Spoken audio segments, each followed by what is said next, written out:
Alright, so this is part 2 of the Klaw kind of mini-series, mini video series anyway, on how to set up Klaw and also covering player phase and villain phase interactions. But real quick, I didn't cover this in the last video. The main schemes of Klaw consist of two cards, Underground Distribution, 1A and 1B, which will be the main scheme you start with. The next card, Secret Rendezvous, 2A and 2B, should be underneath Underground Distribution when you start.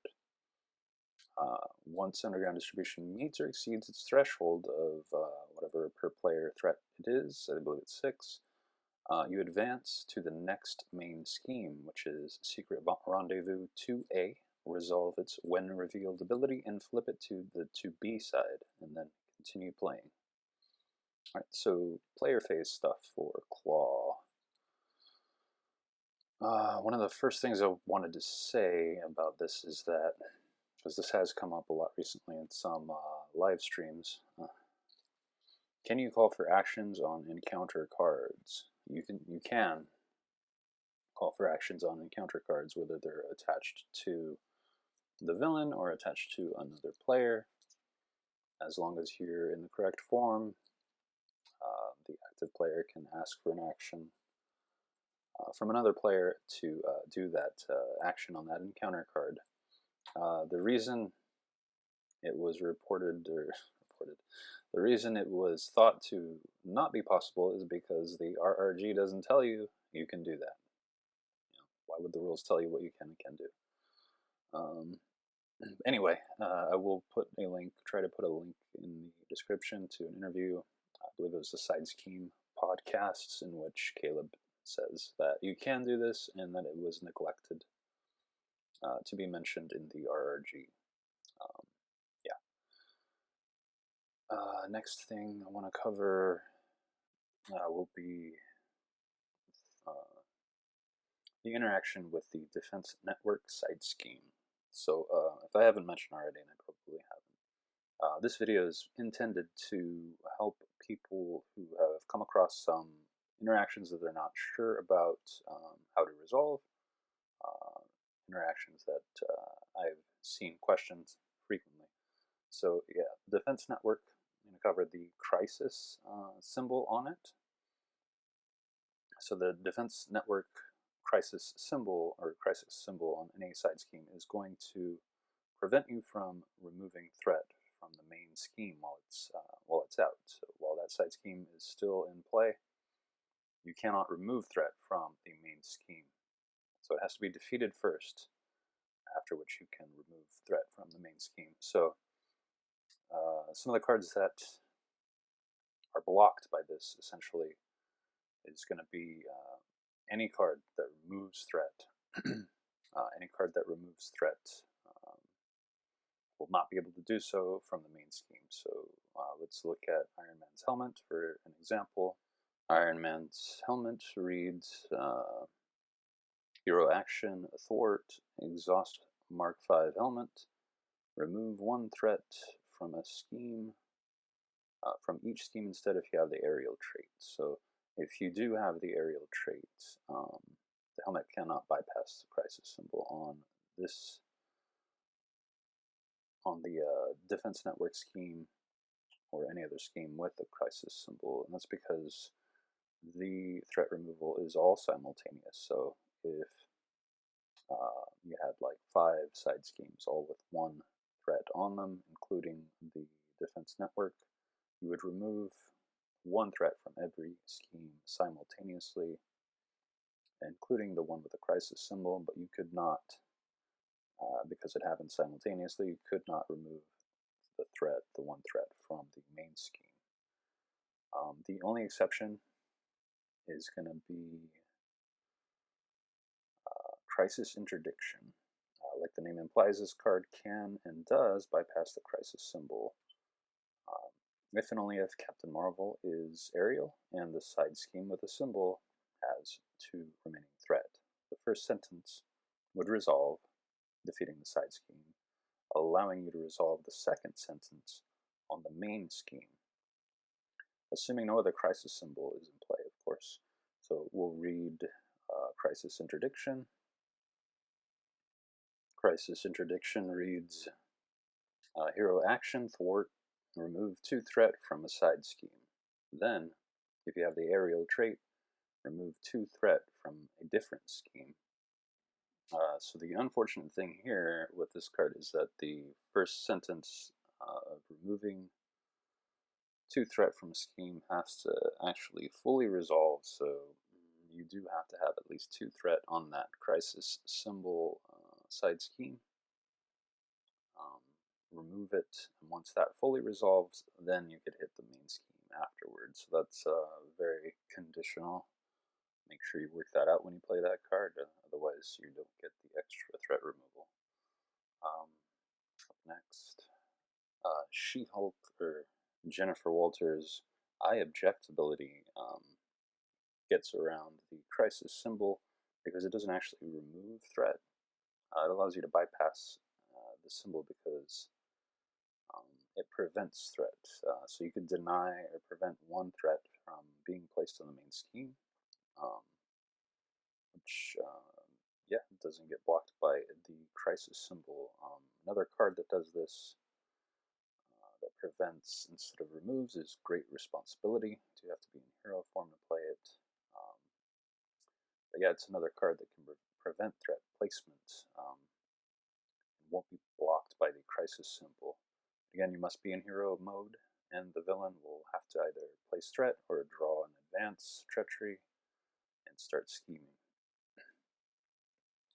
So essentially, if an ability tells you you can remove threat from a scheme, you will be blocked from removing it from the main scheme if a side scheme with a crisis symbol is in play. All other side schemes, however, are fair game. The one exception, of course, is crisis interdiction, which we already covered.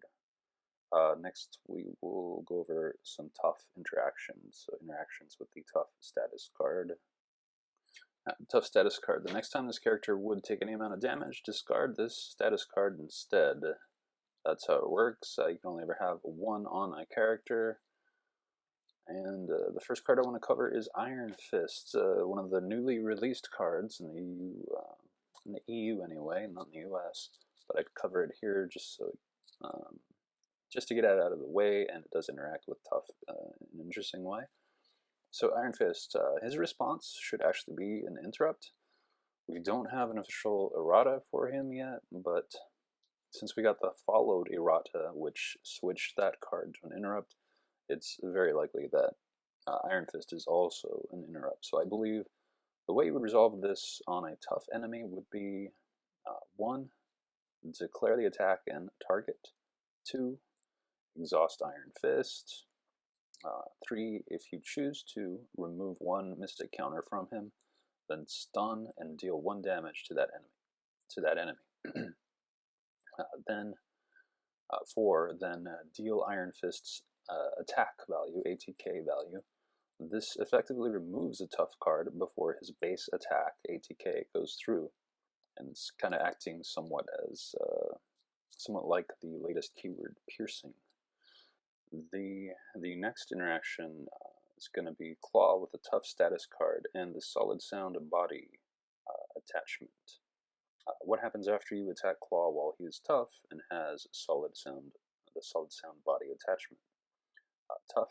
The tough status replaces the application of damage, not the attack itself. So since you still attack the Klaw while he has retaliate, the retaliate damage will still be applied. The retaliate damage will still be applied to you. In order to damage Klaw without having to take his retaliate, you must use an ability that is not an attack. And of course, Klaw should not have the tough status card on him, otherwise damage won't go through. Attack team and other instances of damage that are not labeled an attack can do this.